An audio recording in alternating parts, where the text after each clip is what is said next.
Meus irmãos, boa noite a todos. Sejam todos muito bem-vindos à nossa casa.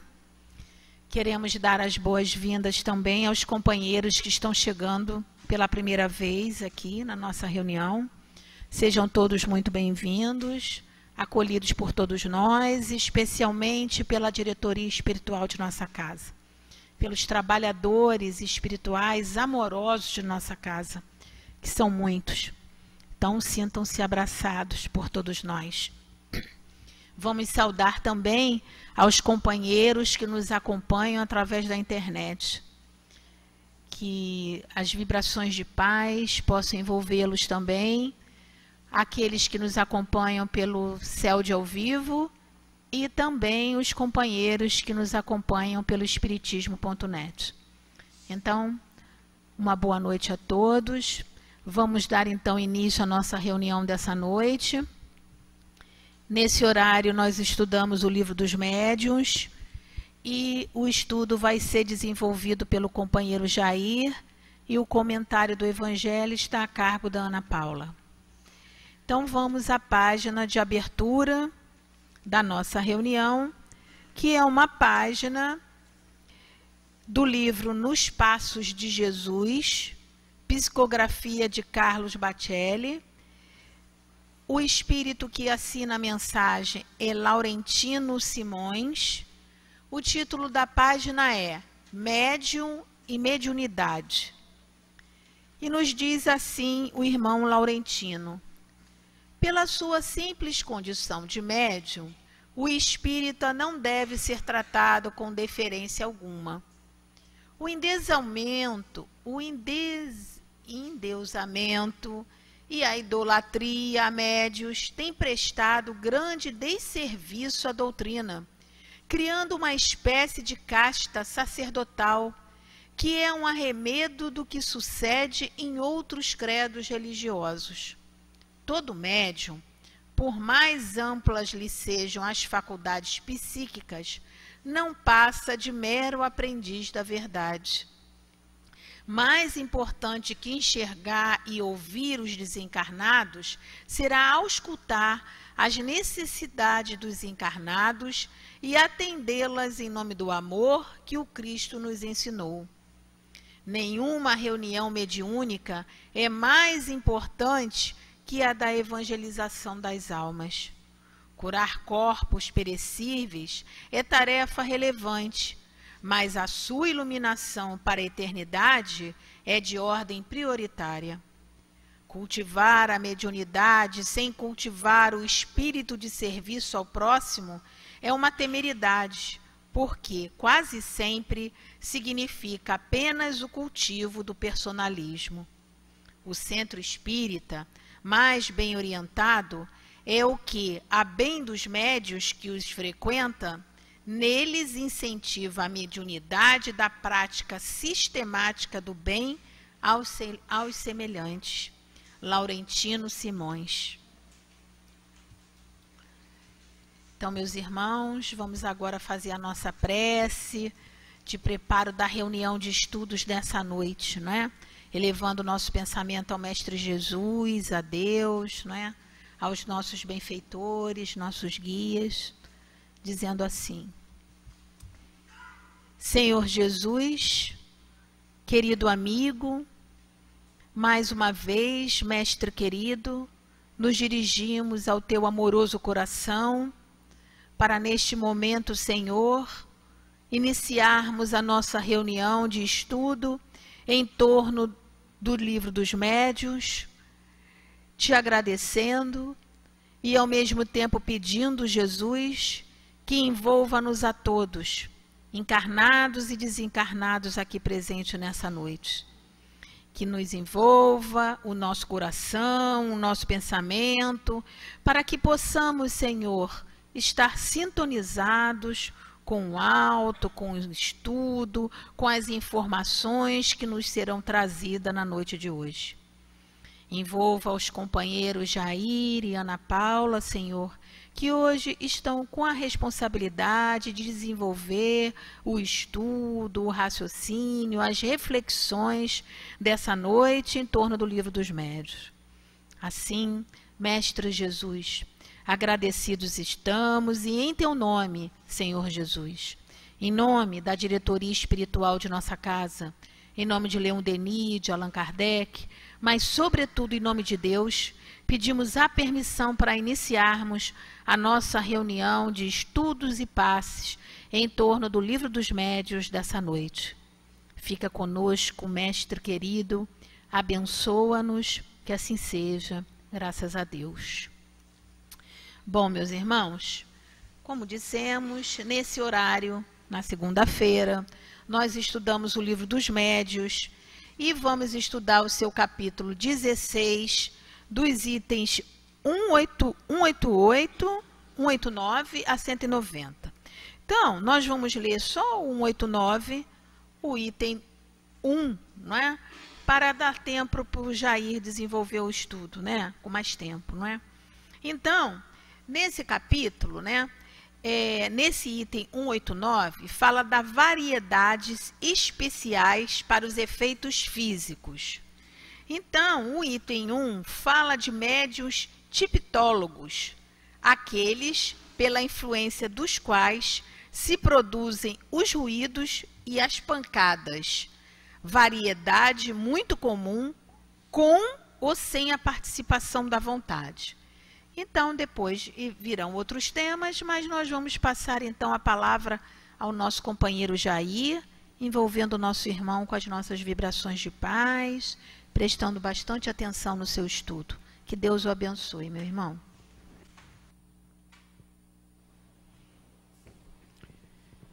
Prezadas irmãs e prezados irmãos, boa noite.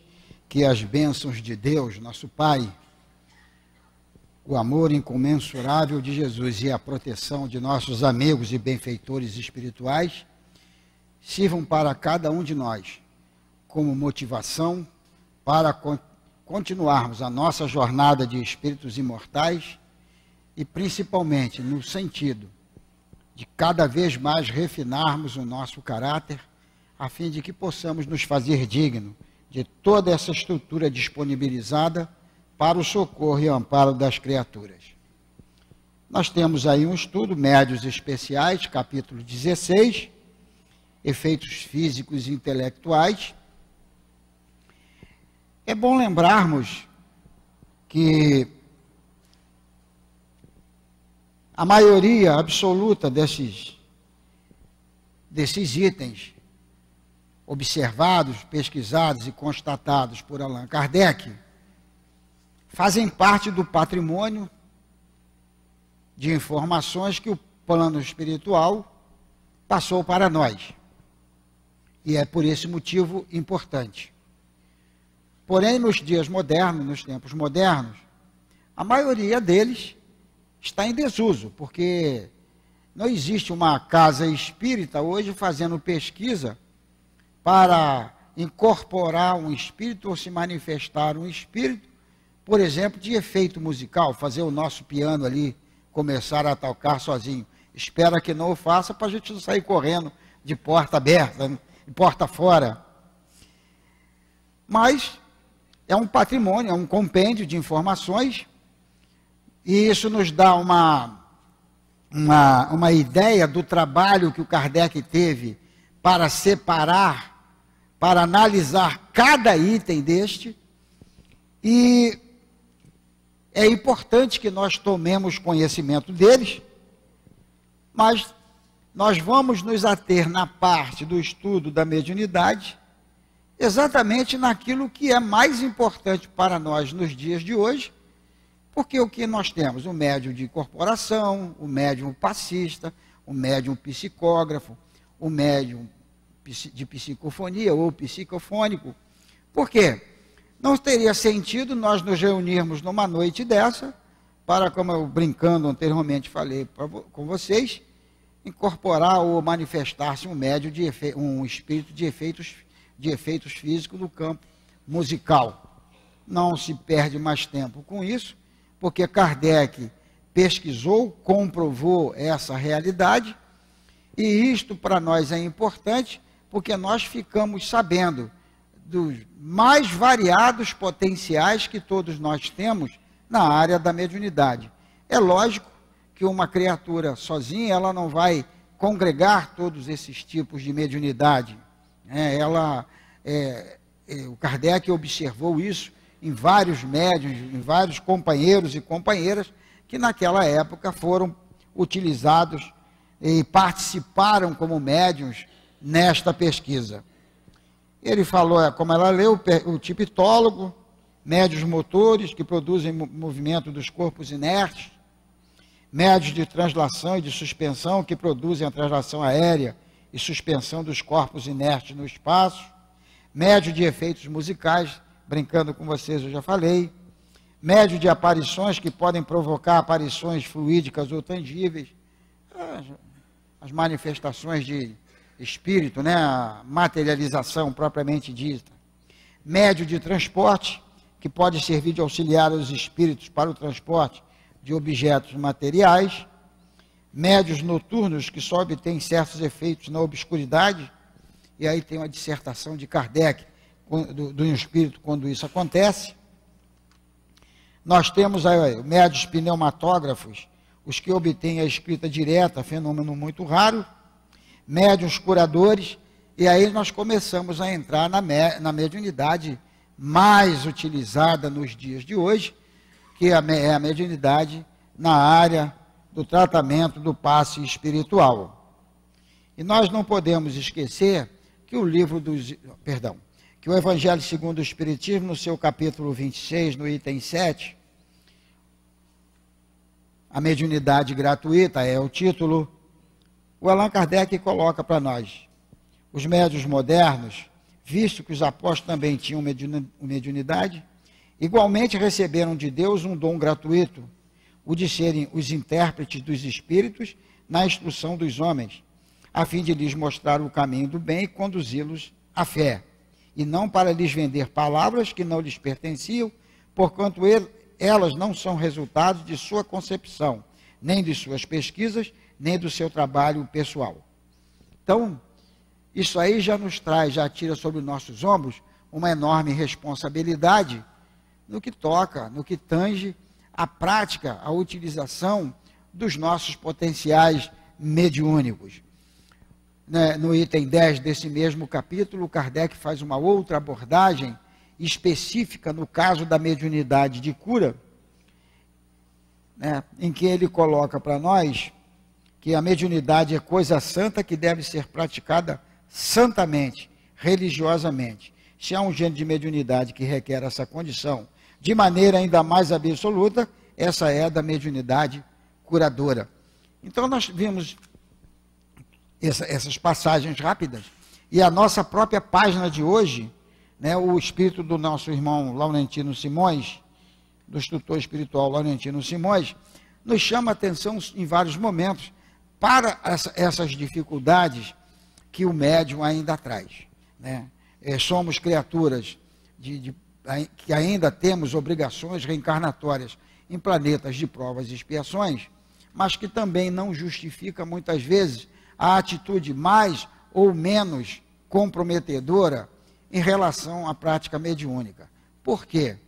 Porque a mediunidade, como colocam os espíritos, deve ser praticada santamente, a gente deve fazer isso com amor, com respeito, com carinho, muitas vezes vamos ter que ser severos em relação a nós mesmos.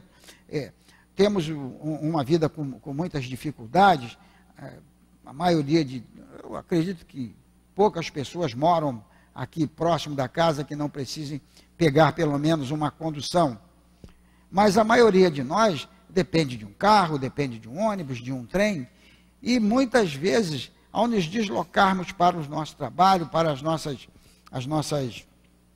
sessões mediúnicas, de trabalho mediúnico, como a de hoje, uma reunião pública, ela é também uma reunião mediúnica, não uma reunião mediúnica no sentido das criaturas estarem a incorporar espíritos, mas no sentido prático da presença dos espíritos, acompanhando cada um de nós, nos intuindo, muitas vezes trazendo aquela ideia para que nós resolvamos, pelo menos tenhamos uma visão mais precisa sobre as mais variadas situações difíceis que se apresentam nos dias de hoje. Temos medo de pegar uma condução, temos medo de passar por esse lugar, por aquele lugar. Por quê? Porque existe toda uma circunstância da atuação dos chamados espíritos, né, dos desencarnados, e muitos companheiros ainda não primam por um comportamento mais evangelizado, pouco se importando com as ações que venham a ocorrer e a se manifestar no plano físico, e nem com as suas consequências. E nós vemos isso quase que diariamente na nossa reportagem, nos nossos jornais, nossas televisões, nos nossos rádios. E ele coloca na nossa paginazinha, a página está com vocês. Pela sua simples condição de médium, o espírita não deve ser tratado com deferência alguma. Então não tem nada de tapete, né, colorido, tapete vermelho, para passar o médium tal, ou o médium aquele, ou o médium aquele outro. O que nós vemos é que esse tipo de circunstância, esse tipo de situação de endeusamento, muitas vezes leva à própria queda moral daquele que é um médium, muitas vezes com uma responsabilidade grande na sua vida. E eu não posso escapar de lembrar-me das muitas situações que convivemos aqui com o nosso saudoso altivo, em que muitas vezes a situação se apresentava exatamente assim. E ficávamos como de lado, como é que ele vai sair dessa? E às vezes ele apresentava uma saída assim tão simples, que a gente esperava uma coisa muito complexa, diante dos elogios, né, diante dos buquês de flores, e ele tinha uma saída às vezes tão simples e que não passava pela nossa cabeça em fazer, se nós estivéssemos convivendo com a situação daquela, talvez não tivéssemos a capacidade de se sair tão bem. E era muito engraçado que às vezes ele ganhava as coisas, né, traziam para ele, a primeira coisa que ele fazia era mandar para o bazar.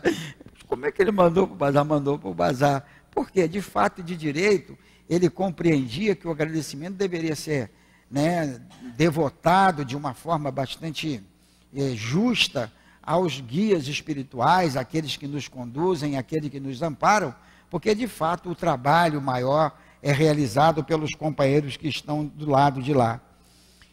No segundo parágrafo, ele coloca: endeusamento o endeusamento e a idolatria a médios têm prestado um grande desserviço à doutrina.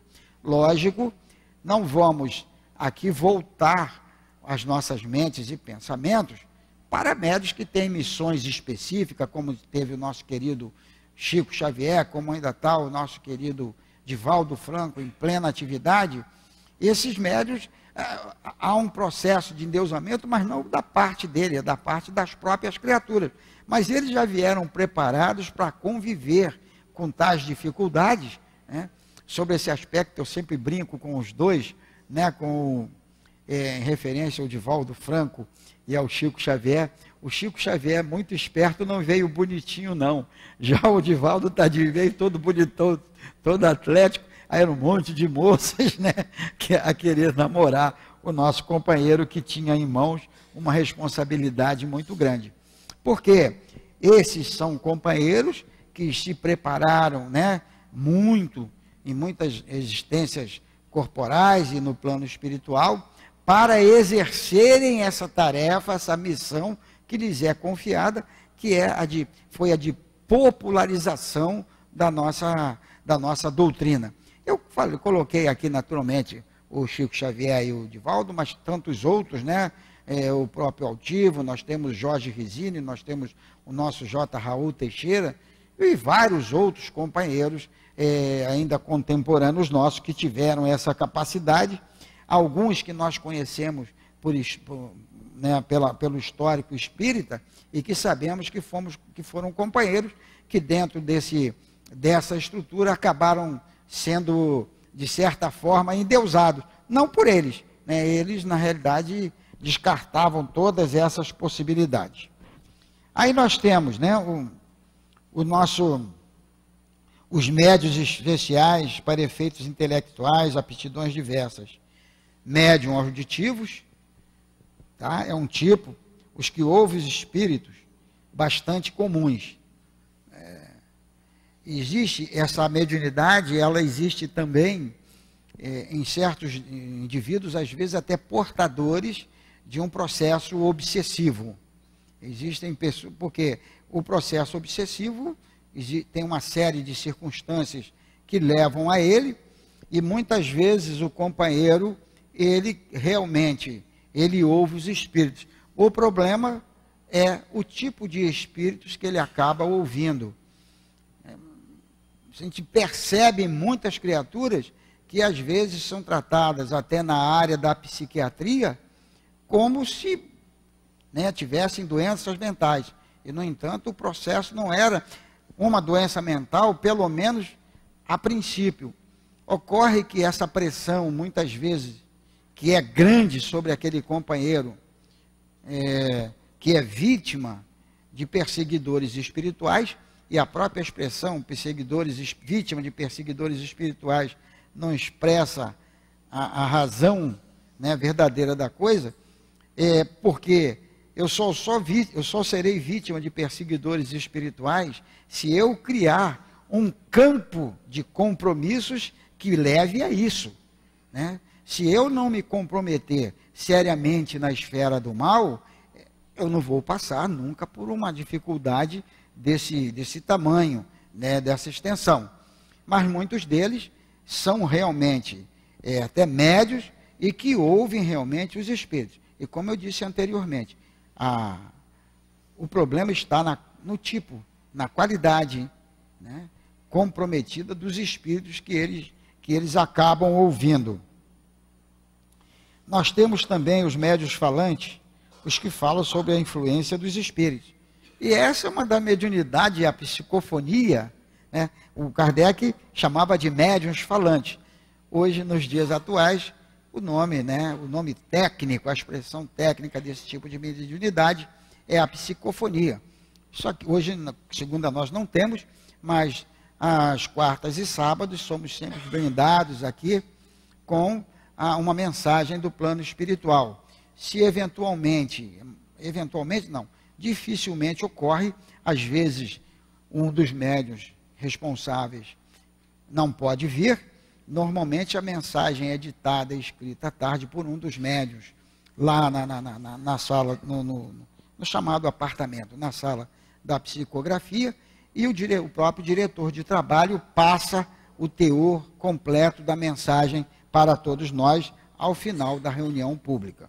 Então, a mediunidade de psicofonia, eu considero a mediunidade dos dias atuais uma das mais importantes. Por quê?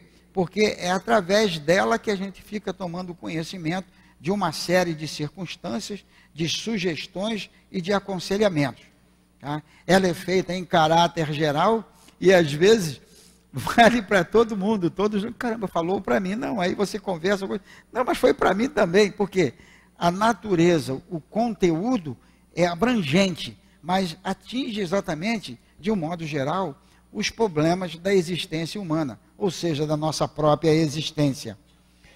À medida que o processo até da configuração de livros, vai chegar um ponto que um médium poderá fazer uma psicofonia e lá não sei aonde tem uma máquina lá que já vai imprimindo aquilo, devido ao avanço tecnológico. Ele nem vai mais precisar psicografar livros, bastará ditar o livro psicofonicamente, que a obra será automaticamente constituída, impressa e passada para os interessados.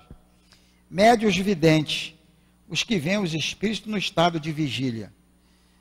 Aí é como dizer, graças a Deus que eu não vejo, não sinto e não ouço. Isso era o nosso saudoso Zé Jorge, se dizia médium pedra.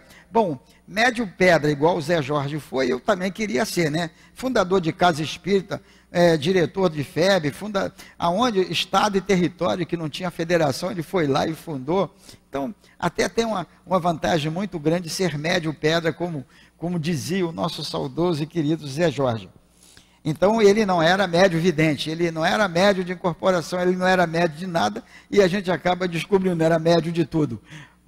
Mas que contrassenso, ele não era médio de nada e era médio de tudo. Não, não há contrassenso não. É porque talvez o espírito chegue a um patamar que ele não precisa estar, ele só vai pensando, ele só vai trabalhando e os espíritos já vão soltando por ele já vai sabendo o que tem que fazer automaticamente.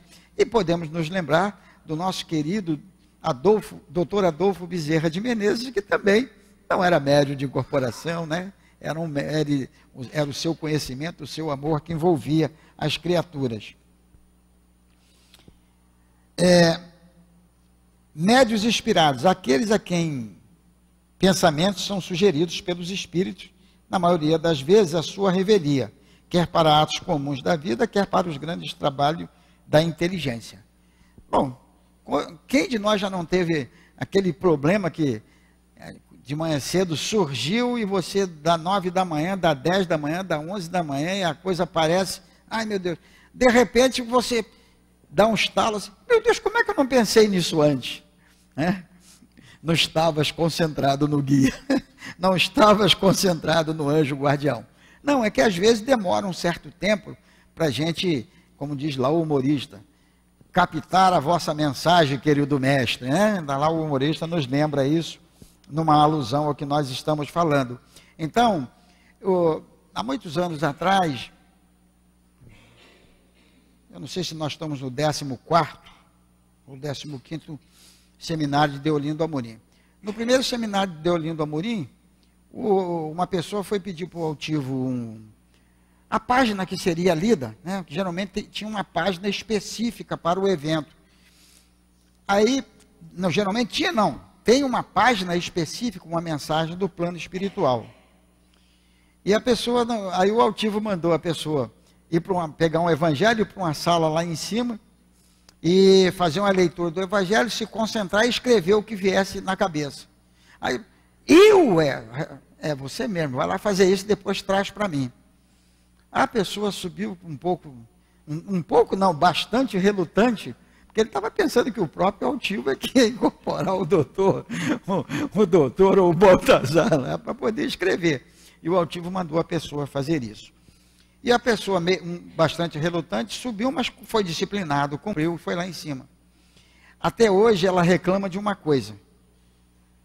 Nunca mais conseguiu escrever como escreveu naquele dia algo tão portentoso. Eu disse, olha, eu tenho que confirmar que aquilo foi vindo na minha cabeça, eu fui escrevendo. Chegou lá embaixo, o altivo colocou algumas vírgulas, mudou algumas palavrinhas e o conjunto praticamente integral daquilo que ele escreveu, né, porque a gente tem que considerar a influência do médium também, foi a página que foi lida no primeiro seminário sobre a vida e a obra de Deolindo Amorim. E até como curiosidade, quando vocês entram naquela sala Deolindo Amorim, agora tem um quadro pintado. Muita gente já perguntou, então já vou botando em público. Eu sei a história do quadro porque eu era um dos coordenadores do estudo. E aquele quadro foi um médium da nossa casa, que aquilo ali não é aquarela, é grafite. Foi ele que pintou exatamente para esse primeiro seminário sobre a vida e a obra de Deolindo Amorim, que é aquele quadro que está pendurado lá, bem grande. Porque algumas pessoas perguntam de onde veio, quem foi que fez. Foi um médium da casa que agora tem muito tempo que ele foi embora. Médio de pressentimentos. Pessoas que em certas circunstâncias têm uma vaga intuição das coisas comuns que ocorrerão no futuro. É preciso que nós comecemos a ter um certo cuidado com isto. Estávamos agora há pouco conversando, eu e o companheiro o Ricardo, estávamos lembrando de um médium, e até de uma forma branda, ele bem, assim, lá no videozinho, ele bem comedido, não tinha nada, não estava agitado. A sua predição de que ninguém, alertando para que ninguém fosse. Bom, eu não vou mesmo, não seria por isso, é porque eu não gosto de aglomerados daquele tipo. Não é que eu não gosto de aglomerados daquele tipo, que é a passagem do ano lá na praia de Copacabana. Ele fez um vaticínio que naquele dia uma gigantesca onda varreria o litoral de Copacabana e da Zona Sul, que mataria milhares de pessoas. Então, eu como sou muito caridoso, sou extremadamente caridoso. Vamos repetir lá a brincadeira, mentira pura. A primeira coisa que eu fiz de madrugada foi entrar no site do camarada, estava bloqueado, ele tirou o site do ar. Não, eu ia lá para dizer umas boas para ele. Eu ia dizer mesmo, nada de xingamento, mas eu ia botar para ele doutrina espírita e mandar ele estudar doutrina espírita, mas ele tirou o blog do ar. Então, o que acontece? Esses pressentimentos, essas aparentes profecias, elas têm, muitas delas, calcadas até numa probabilidade muito grande. Se eu disser para vocês, este ano 2 figuras importantes da política brasileira desencarnarão. E daí? E daí? O que eu disse para vocês? E tem gente, tem pessoas, e naturalmente que não são vocês, porque já tem uma ideia bastante objetiva sobre essas realidades, mas tem gente que fica especulando quem é que vai desencarnar. Aí tem lá um ator com 90 anos de idade, o cara desencarna, às vezes não está mais nem na atividade, desencarna. Está vendo como é que o camarada acertou em cheio? Ué, vai morrer uma grande figura da política internacional, todo ano morre uma. Que morre não, né? Desencarna. Mas lá fora eles falam morre. Então, tem coisas que a gente precisa nos dias atuais tomar muito cuidado, porque a doutrina espírita, ela também enquadra esses companheiros no campo do falso profetismo, do falso profeta. E ademais, o plano espiritual mais elevado, ele não traz informações, né, que vão abalar a sociedade para uma coisa que pode ser uma programação, mas que pode não acontecer nada. Então eles não trazem esse tipo de coisa para nós. Eles, se tiver que acontecer uma catástrofe, né, em larga escala, que varra o planeta de norte a sul, de leste a oeste, se tiver na programação, vai acontecer. Ah, Jair, mas vai morrer muita gente, vai morrer todo mundo. Não vai morrer ninguém, quem morre é o corpo. E aí o problema passa para eles, porque eu quero ver eles de rede no meio do espaço, catando essa espiritada toda por aí. Porque é o que vai acontecer. Eles vão receber numa tacada aí, né, 7 ou 8 bilhões de almas, e vão ter que dar um jeito. Entendeu? Porque, então, essas coisas a gente não se preocupa muito com ela, não. Né? Basta vocês lembrarem, vamos dizer assim, nos últimos 30 anos, eu acho que se o mundo fosse acabar o número de vezes que foi predito nos últimos 30 anos, nós já não tinha mais nada na Terra, até o planeta já tinha explodido no espaço. Então, ter cuidado com essas coisas. E o item 6 é o médium profético, que tudo que nós falamos para o médium de pressentimento, se enquadra integralmente no médium profético. Entendeu? Nós vimos, inclusive lá no livro, no Evangelho, né? Os médiuns modernos, visto que os apóstolos também tinham mediunidade. Não se pode comparar a mediunidade dos apóstolos, que tinham uma missão de implantar, né, o cristianismo no planeta Terra, e para isso foram criaturas, todos nós sabemos que somos preparados para determinadas tarefas, para determinadas ações aqui no plano físico, né? Não pode se comparar essa mediunidade, mesmo a mediunidade dos profetas do Velho Testamento, Zacarias, Ezequiel, e vai por aí afora vários deles, não há como comparar esse tipo de mediunidade com a mediunidade que nós temos visto aí, principalmente nas internets da vida. Então, o médium profético, ele tem uma coisa diferente. Variedade de médium inspirado, né, de pressentimento, ele é enquadrado também com de pressentimento, com uma diferença. Eles recebem com permissão de Deus e com mais precisão que os médios de pressentimento, a revelação das coisas futuras de interesse geral, e estão encarregados de levar ao conhecimento dos homens para a instrução destes.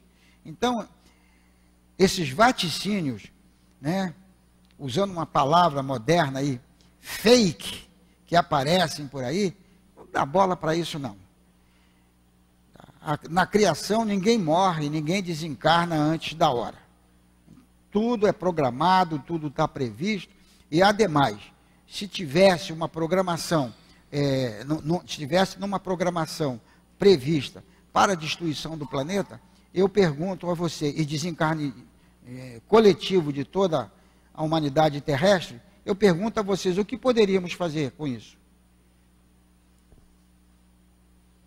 Vamos para nossas casas, vamos para o centro, vamos nos reunir e vamos aguardar a hora da coisa. Eu não morro, quem vai morrer é meu corpo. Eu vou desencarnar. Mas vocês acham que tudo evoluiu, tudo progrediu, tudo chegou até aqui, e agora Deus lá numa manifestação recreativa, passa o rodo nesse pessoal aí na Terra? Ele não faz isso. Ele não faz isso. Principalmente ele não faz isso. Podem ter certeza que nós vamos caminhar, né, agora principalmente, a partir desse período, em passos largos, para uma melhoria não só do nosso planeta, mas do mundo como um todo. Tá? Podem ter certeza disso. Nós estamos vivendo um momento ímpar, né? É quando, como nós vamos fazer uma reforma na nossa casa, e as mamães adoram as reformas em casa, né? É tudo limpinho, pedreiro, marido, todo mundo cuidadoso, quando acaba tá aquela limpeza. O planeta Terra está assim, está passando por uma reforma, está passando por uma mudança. E o que acontece? Vamos dizer assim, um frenesi de se noticiar só o que é ruim. Você não vê, né, alguém do jornalismo lá interessado em apresentar alguma coisa de feio. Eu não vou falar o nome do companheiro, desencarnou não faz muito tempo, mas teve um âncora de jornal que perdeu o seu emprego na Manchete, né, de âncora, na época. Depois dele desfilar um corolário de coisas ruins, aí aparece lá naqueles scripts, ele falou, ele olha para a câmera, naturalmente aquilo não estava no script, né? Ele olha para a câmera séria e diz, meu Deus, até que enfim, uma notícia boa. Isso lhe custou o emprego, no outro dia ele já não estava mais. Eu não vou falar o nome, é muito conhecido, ele desencarnou faz pouco tempo. Se bem que eu também não gostava do jornalismo dele, que ele adotou depois, não. Eu achava que ele tinha outros potenciais. Médios sonâmbulos, os que no estado de sonambulismo são assistidos por espíritos. E aí é um processo praticamente mediúnico. Aí tem o caso no próprio... antes ou depois? Bom, aqui tem o caso de um menino que foi pesquisado na Sociedade Espírita Parisiense. Quem já fez o curso do Livro dos Médios lembra disso. Que ele era sonâmbulo. Na sua condição de sonâmbulo, ele tinha a capacidade de diagnosticar doenças. Então ele dizia o que a pessoa, qual era o mal que afetava aquela pessoa. E é interessante que no prosseguimento da sessão, o Kardec não diz que ele, mas foi o próprio Allan Kardec que conduziu essa sessão com esse moço. Aí o Kardec, não, mas ainda falta o medicamento. E o sonâmbulo de pronto responde, não, eu não posso receitar porque o anjo doutor não está presente. Ou seja, para diagnosticar doenças, havia uma manifestação anímica, era do próprio espírito, ele já sabia fazer isso, em estado de sonambulismo. Mas para o receituário médico, o processo era mediúnico, era preciso a presença do anjo doutor, ou se vocês preferirem, numa linguagem moderna, do médico espiritual que receitava. Tá bom? Aí o Kardec faz uma outra colocação sobre médiuns profetas. Se existem verdadeiros profetas, existem ainda mais os falsos, e que tomam os devaneios de sua própria imaginação como revelações, quando não se trata de velhacos que se fazem passar por tais por ambição. O Kardec não deixou por menos. Ele até nos aconselha a estudarmos lá o Livro dos Espíritos, pergunta 624, caracteres do verdadeiro profeta. Tá? Eu estou colocando porque eu estou falando no sonâmbulo, que faz a previsão da doença. O estado de sonâmbulo, ele pode também fazer, em alguns casos, o profetismo, também pode, o espírito pode se manifestar. E aqui eu coloquei, mesclei e peguei novamente o item de cima para poder completar a ideia. Médios estáticos, aqueles que no estado de êxtase recebem revelações da parte dos espíritos. Mas aí o Kardec coloca uma condicionante aí, que tem que se tomar muito cuidado. Muitos estáticos são o joguete de sua própria imaginação e dos espíritos enganadores, que se aproveitam de sua exaltação. Os que merecem inteira confiança são muito raros. Então, há de se entender por que é que no moderno, na prática moderna do espiritismo, o que foi que as casas espíritas, o que foi que a prática e o trabalho tomou como útil e de utilidade prática no meio, no meio espírita, no trabalho cotidiano.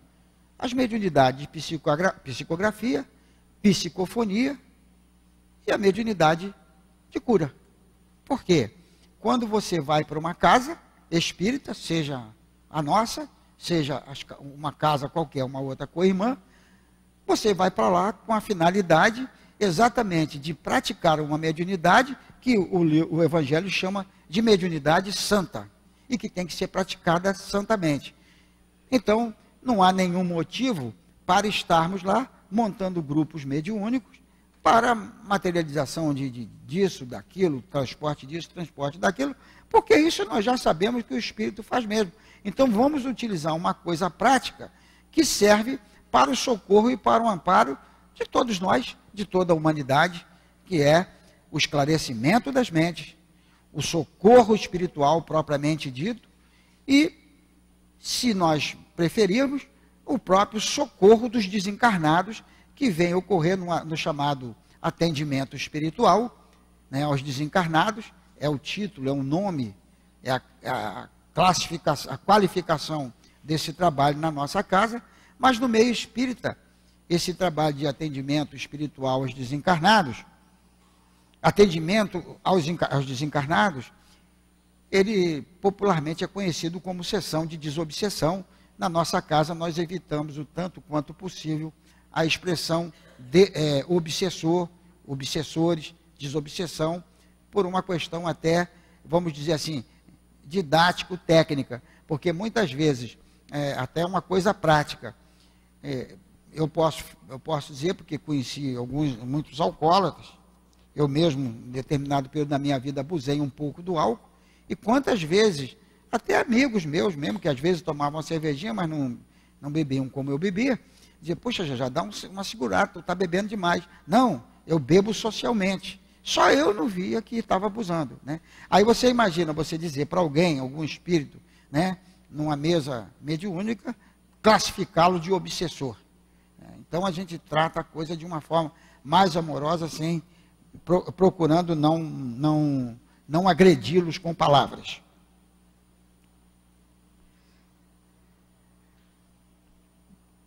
Temos ainda médios pintores e desenhistas. Eu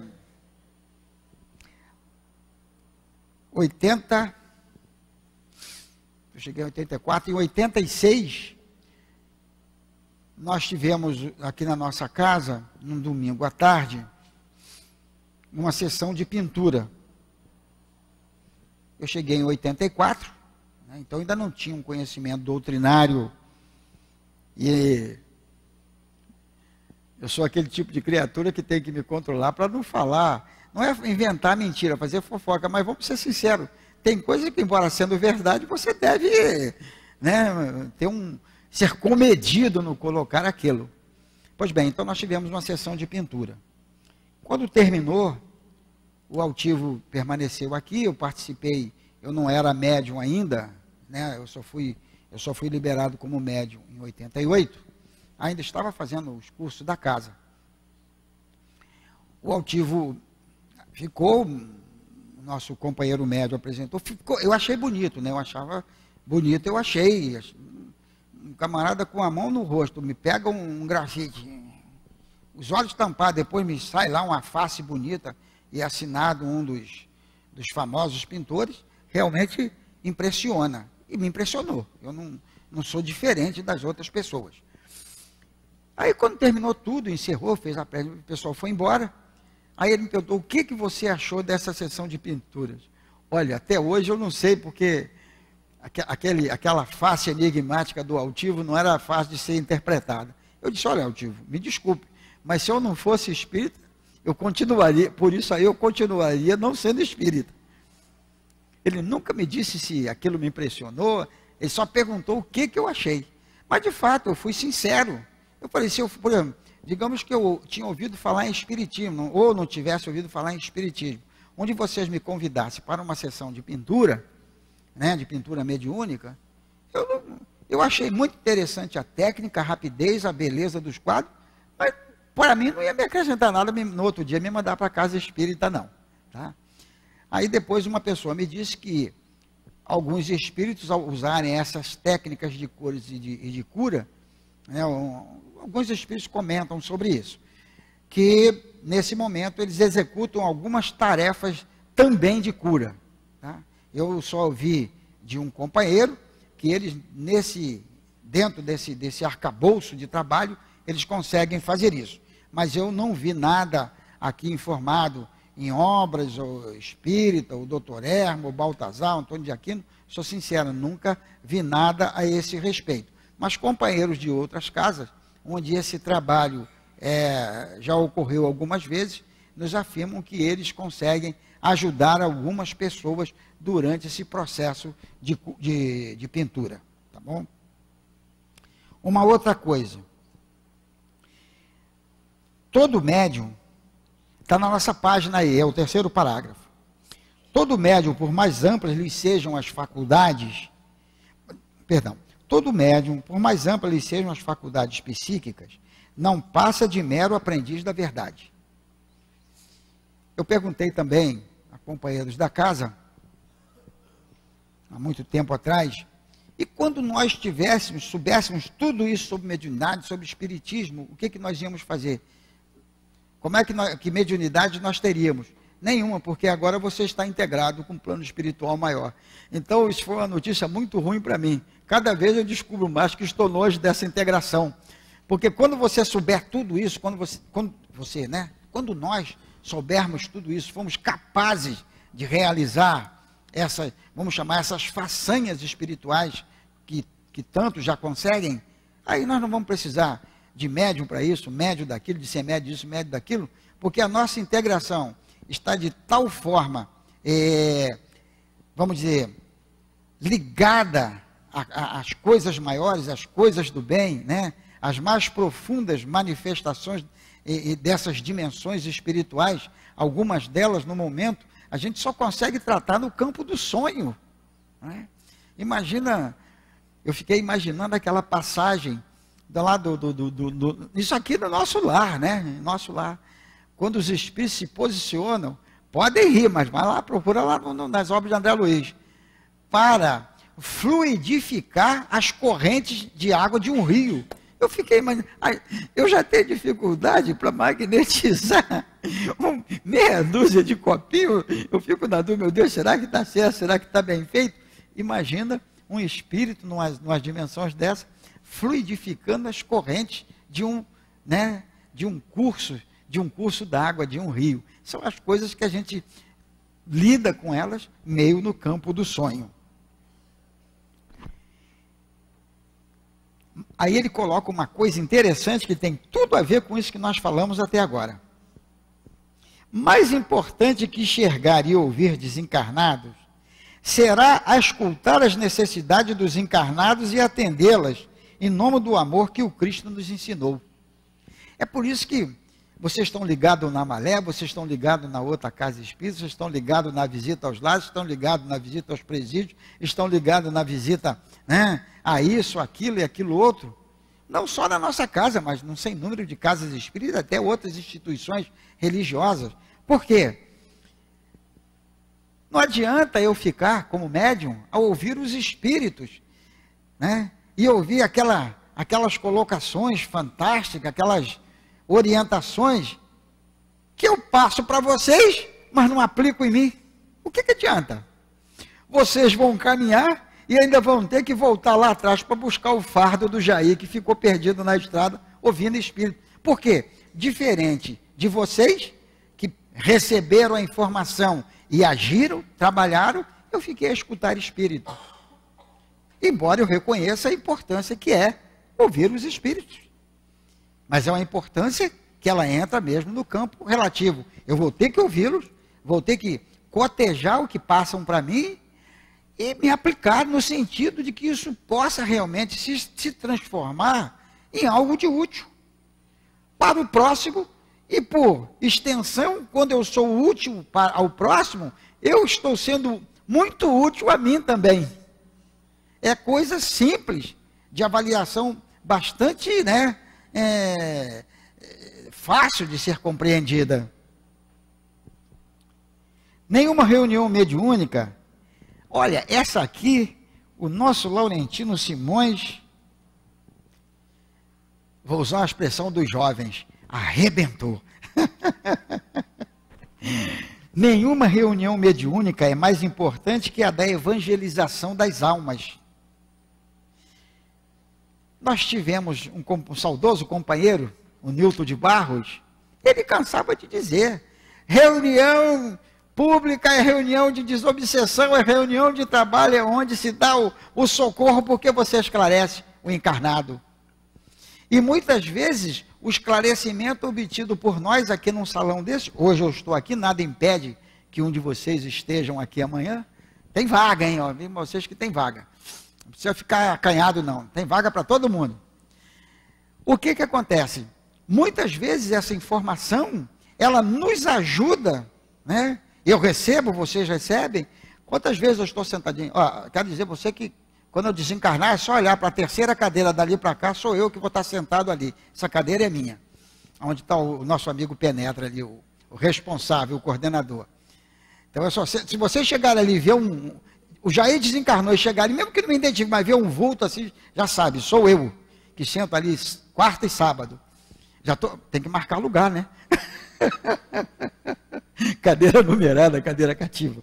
Pois bem, então muito desse aprendizado que a gente aure aqui, muitas vezes eu sentadinho ali, a companheira está fazendo a palestra, tem a mensagem do plano espiritual. Às vezes eu estava com um problema na minha mente, não é nada grave, mas às vezes até da própria casa, uma solução até para algum setor, alguma coisa. Uma palavra, uma frase do tipo, e caramba, não pensei nisso, vou olhar a coisa nesse sentido. Isso para todos nós. Né? Quantas vezes o companheiro ou a companheira termina a palestra, Jair, você falou para mim, não falei nada para ele, tem uma programação, tem especificamente, eu não identifiquei mediunicamente que aquela pessoa precisava daquela palavra. Se tem alguém que identificou e me conduziu, foi o plano espiritual. Eu tenho mais ou menos, vamos usar, eu gosto em vez de falar roteiro, eu gosto de script, é meio inglesado, né? Script, fica bonito. Então eu tenho um scriptzinho que eu trago para poder falar, conversar com todos vocês. Então é muito importante essa colocação do nosso irmão Laurentino Simões, esse instrutor espiritual. Nenhuma reunião mediúnica é mais importante que a da evangelização das almas.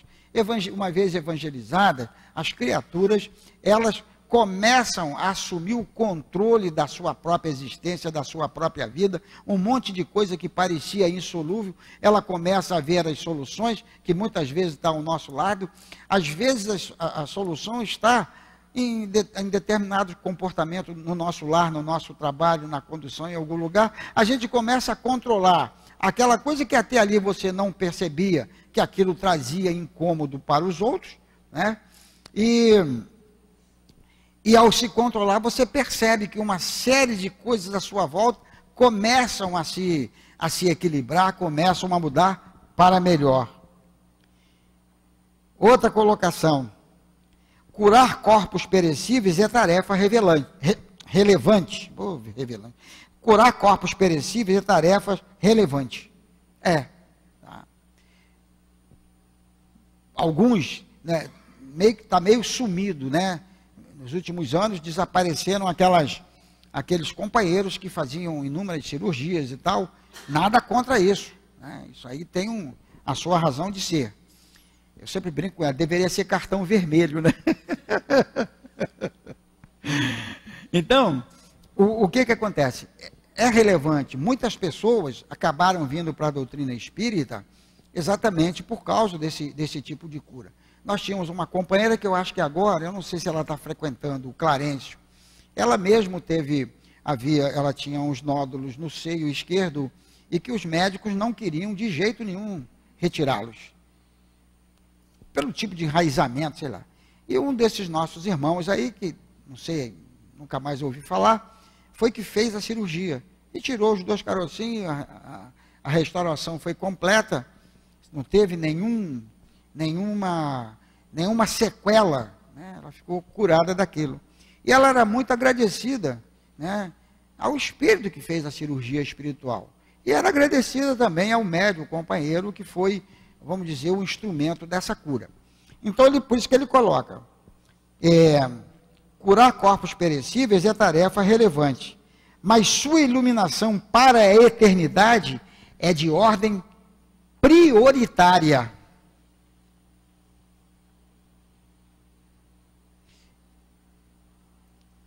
Os companheiros e companheiras do centro preocupam-se com o meu joelho. Eu é que devia me preocupar e eu estou preocupado com a preocupação de vocês. Porque já esse teu joelho, meu filho, ó, o joelho está doendo, mas é joelho de 70 anos de uso, né?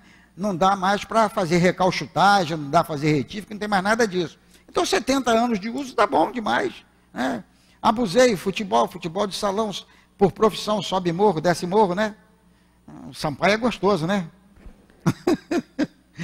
Então o que acontece? Esse processo, a iluminação, é que tem que ser considerada. Por quê? A iluminação é como ele colocou, é para a eternidade. A criatura aí, ela, né, se alça num voo e vai embora. Cultivar a mediunidade sem cultivar o espírito de serviço ao próximo é uma temeridade. Então temos que ser amorosos, temos que fazer isso com amor mesmo, né? A gente tem que ter muita consideração com a criatura a quem nós vamos socorrer, porque muitas vezes o seu desespero é tal que ela sequer consegue raciocinar sobre si mesma. E é por isso que o fator amor é preponderante. E para encerrar, lembrar que nós estamos vivendo, mais uma vez, vamos lembrar que estamos vivendo momentos muito complicados, como eu disse anteriormente, estamos passando por um momento de mudança, não só no nosso país, mas no globo como um todo, e é a hora de nós nos ligarmos o tanto quanto possível às esferas superiores, porque nunca essa humanidade precisou tanto da presença de luz do Cristo como nos dias de hoje. E é preciso que nós que já estamos de uma forma ou de outra, né? Eu não estou nem me referindo a nós, os espíritas, exclusivamente. Eu me refiro a todos aqueles que têm um carinho, um respeito, um amor e que se considerem servos do Cristo. Vamos orar muito para ele, vamos rezar muito para ele, vamos pedir para que toda essa coisa comece a se, né, acalmar, que como de fato vai se acalmar. Que Jesus nos abençoe hoje e sempre. Nós vamos agradecer, né, o nosso irmão Jair pelo seu estudo, né, com bastante material para a gente pensar, para a gente refletir. Que Deus o abençoe e que ele possa estar outras noites, né, conosco aqui, desenvolvendo um estudo para todos nós. Que Deus te abençoe, meu querido Jair. Agora nós vamos passar a segunda parte da nossa reunião, que é o estudo do Evangelho, o momento dos passes. E durante o Evangelho, durante os passes, nós estudamos o Evangelho. Vamos estudar o seu capítulo 1, Não Vim Destruir a Lei, o item 8, que vai tratar da aliança da ciência com a religião. Nós vamos ler alguns parágrafos, porque o trecho é grande, para dar mais tempo para a Ana Paula desenvolver o estudo para todos nós. Aliança da ciência com a religião, o item 8. A ciência e a religião são as duas alavancas da inteligência humana. Uma revela as leis do mundo material e a outra as leis do mundo moral. No entanto, tendo essas leis o mesmo princípio que é Deus, elas não se podem contradizer. Se fossem a negação uma da outra, necessariamente uma estaria errada e a outra com a razão, visto que Deus não pode querer destruir sua própria obra. A incompatibilidade que se acredita haver entre essas duas ordens de ideias deve-se a um erro de observação e ao excesso de exclusivismo de uma e de outra parte. Daí resultou um conflito que deu origem à incredulidade e à intolerância. São chegados os tempos em que os ensinamentos do Cristo devem receber seu complemento, em que o véu lançado intencionalmente sobre algumas partes desses ensinos deve ser levantados, em que a ciência, deixando de ser exclusivamente materialista, deve levar em conta o elemento espiritual, e a religião deve reconhecer as leis orgânicas e imutáveis da matéria. Essas duas forças, então, apoiando-se uma na outra e marchando juntas, se prestarão em mútuo apoio. A religião, não sendo mais desmedida pela ciência, irá adquirir um poder indestrutível, porque estará de acordo com a razão, e a irresistível lógica dos fatos não mais poderá se opor a ela. Então, agora nós vamos pedir aos nossos irmãos médiuns que silenciosamente, lembrando da presença amiga dos benfeitores espirituais junto a todos nós, já preparou o nosso ambiente para nos receber com tanto carinho. Os irmãos que nos acompanham através da internet, se liguem aqui à nossa casa. Vamos unir os nossos pensamentos, voltados ao bem, voltados à presença iluminada do Senhor Jesus, dos nossos benfeitores, dos nossos guias. Não vamos nos ligar nesses movimentos, que são necessários. Vamos fechar os nossos olhos, acerenar o nosso coração.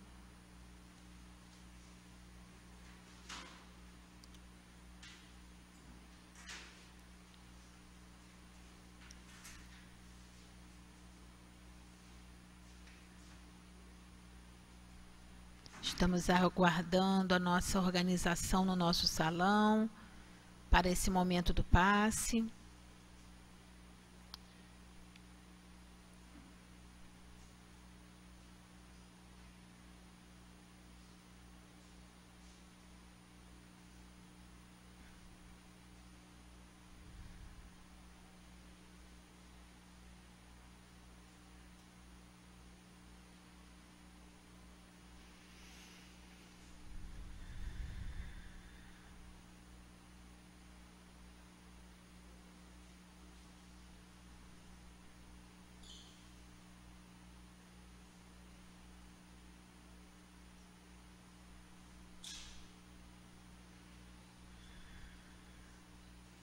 Agora, com o sinal da companheira, vamos nos avisando que estamos prontos, vamos fazer a nossa prece. Senhor Jesus, querido amigo, mais uma vez, Senhor, estamos aqui, prontos para esse momento do passe. Esse momento, Senhor, que tenhamos a certeza da presença amiga dos benfeitores espirituais e guias junto a cada um de nós. Que temos certeza absoluta, Senhor Jesus, da Tua presença, da Tua vibração de luz, de paz e de amor. Que temos certeza absoluta, Senhor, que nesse momento receberemos do alto as vibrações, os fluidos balsâmicos, benéficos e curadores. Então, Senhor Jesus, nós te agradecemos. E também te pedimos, Mestre querido, que envolva aos irmãos médiuns, que junto com a espiritualidade estão responsáveis por esse momento.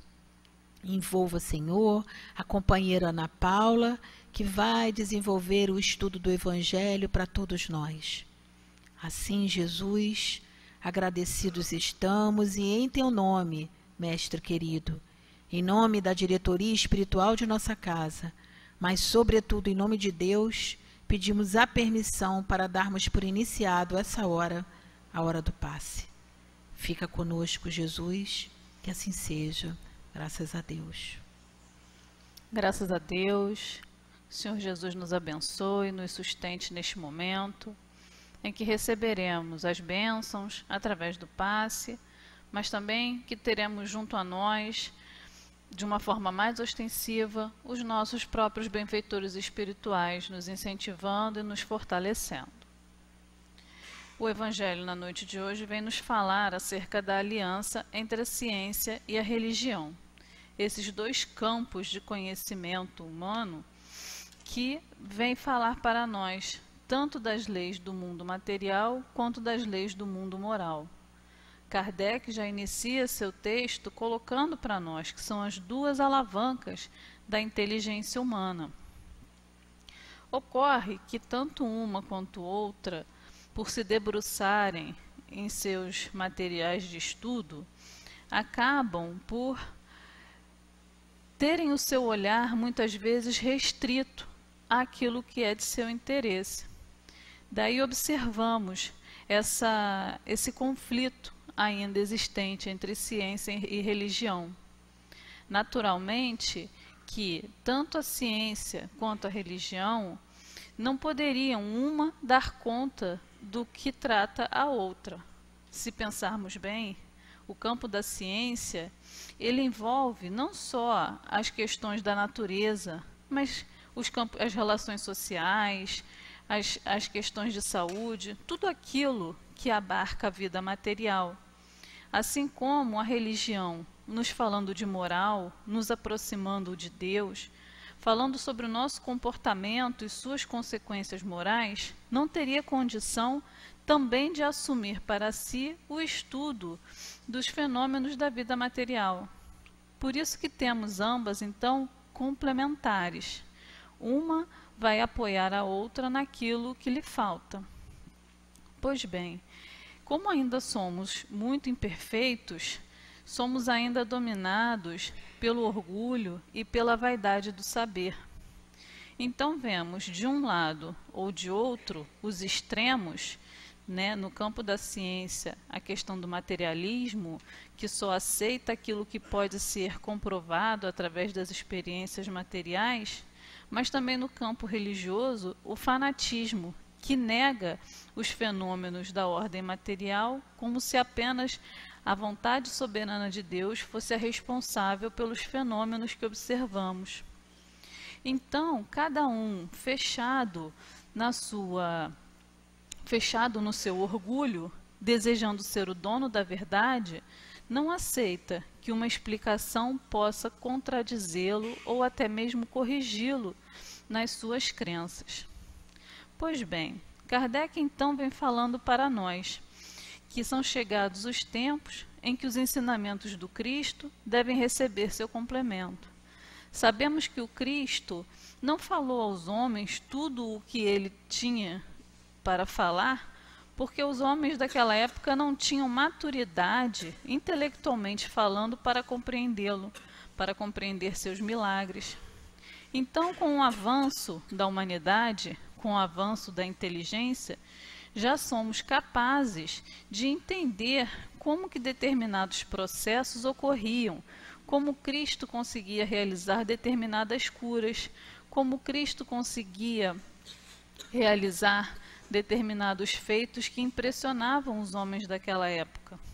Se a gente for colocar nos dias de hoje o próprio trabalho de passe de tratamento espiritual, o nosso passe de cura, se fôssemos levar para a época do Cristo, também seriam considerados milagrosos.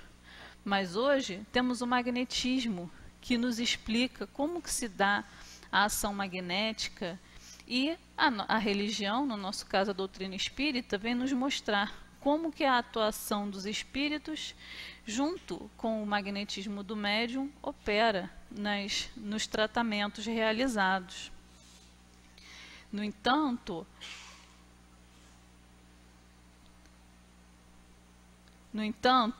nós seguimos estudando, seguimos assim, buscando, né? Porque nós compreendemos também o seguinte, que a ciência ela tem o seu papel. O médium não pode exclusivamente achar que somente por tratamento espiritual poderemos curar doenças. Nós sabemos que devemos procurar o médico, deveremos procurar os tratamentos adequados, pois existe uma questão material. Enfim, essa é a aliança, né, entre que a ciência e a religião buscam. A ciência em compreender a presença do elemento espiritual e a religião compreender que existem recursos, existem leis que regem a matéria. E não devemos ficar preocupados em convencer aqueles que ainda não estão dispostos a entrar nessa aliança, porque o progresso se faz presente. Então, se o homem, por sua vontade, não deseja entrar nessa, adquirir esse entendimento, a força das situações vai aos poucos nos mostrando como Deus é perfeito, como sua lei é perfeita e como podemos, assim, viver em união, em conformidade com os ensinamentos e com os ensinamentos e com as leis imutáveis. Graças a Deus. Vamos fazer a nossa prece, né, meus irmãos? Senhor Jesus, nesse momento, então, depois dessa noite de estudos, de reflexão, de amparo, de apoio, dessa espiritualidade amiga, amorosa, só nos resta, Senhor, te dizer assim: muito obrigada. Muito obrigada mais uma vez por essa oportunidade de estarmos numa casa séria de trabalho e de estudo. Muito obrigada, Senhor Jesus, por essa sustentação, por essa consolação na nossa vida. Mas, Senhor, nós também te pedimos, abençoe o nosso coração, abençoe o nosso pensamento, proteja-nos, Senhor, de retorno aos nossos locais de origem. Guarda-nos, Senhor. Abençoa não só a nós, aqui presentes, encarnados e desencarnados, mas a nossa cidade do Rio de Janeiro, o nosso Brasil, o nosso país, o nosso planeta. Assim, Jesus, em teu nome, em nome da diretoria espiritual de nossa casa, de Leon Denis, de Allan Kardec, mas sobretudo em nome de Deus, Senhor, nós pedimos a permissão para encerrarmos a nossa reunião de estudos e passes em torno do Livro dos Médiuns dessa noite. Fica conosco, Senhor Jesus, abençoa-nos, que assim seja, graças a Deus. Vamos em paz.